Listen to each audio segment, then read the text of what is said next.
Hi, this is Jason from Horrific Nightmares. Welcome back to another Bayview review. Today we're going to be talking about Cannibal. But before I get into my review, I wanted to take the time to thank Bayview for sending me this copy to review for you guys.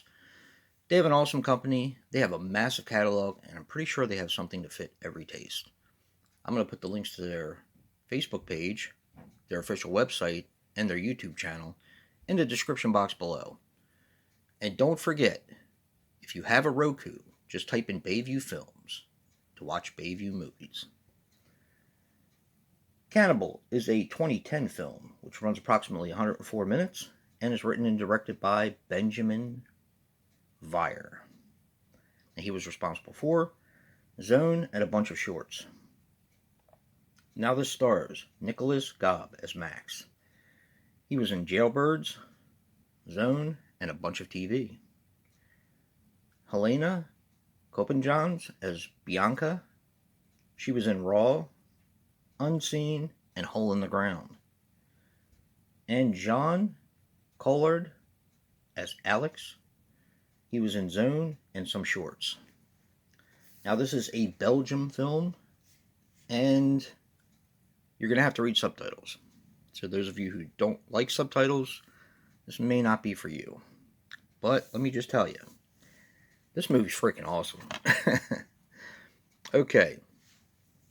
Cannibal is kind of a love story. But boy, is it a nasty one. Alright, you have Max. Max is... obviously, he has some mental issues. He is living off the land, off the grid, and he golfs all the time. He basically goes into the woods and hits golf balls. That's what he does. He has a friend around there that they see every once in a while, and he lives off the land as well.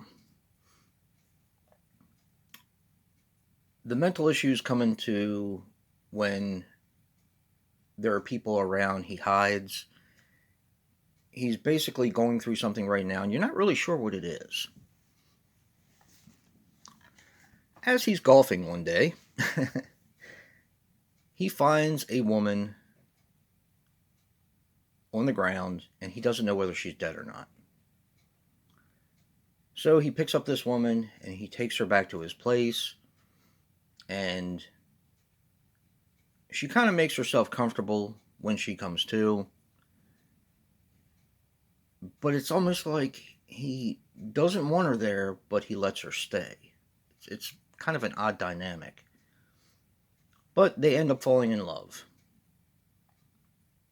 Now, there are people that are after her, which put her in the woods in the first place. And she has a little problem. She seduces men so that she can eat them. That's where I'm going to leave this story. If you're not intrigued, I'd be very surprised.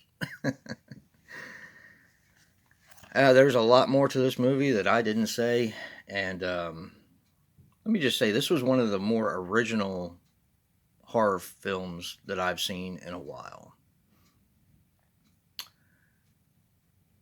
The use of color in this movie kind of dictates how you feel at a certain moment, because for a majority of the film, the colors are very washed out. And from what I'm to gather, it even goes in black and white in some of it. But what I'm to gather is it's how Max is feeling at the time. That's the only thing I can kind of put logic to at this point. This is a very interesting love story, and even though you probably shouldn't be rooting for the couple, you do anyway. At least I did. And it kind of just makes you think at the end, what the heck was I thinking? Yeah. This is a really clever film. I like the way it was written. I like how they start introducing stuff into the film later. And it was stuff that I really wasn't expecting.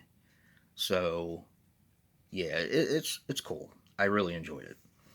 I definitely think you would too. Actually, that's the last scene of the film. Huh. Never even really looked at the back. But yeah, um, I think it's kind of interesting because I've never seen the movie Raw, and that was brought out by, I believe it was Scream Factory. But the girl who plays Bianca in it, who plays one of the main roles, is in the movie Raw, and that's obviously about, well, from what I can gather, that's about eating people. So, yeah, she must have aced her audition. So, another special thank you to Bayview, and if you like what you see in here, hit that like button and subscribe. And until next time, peace.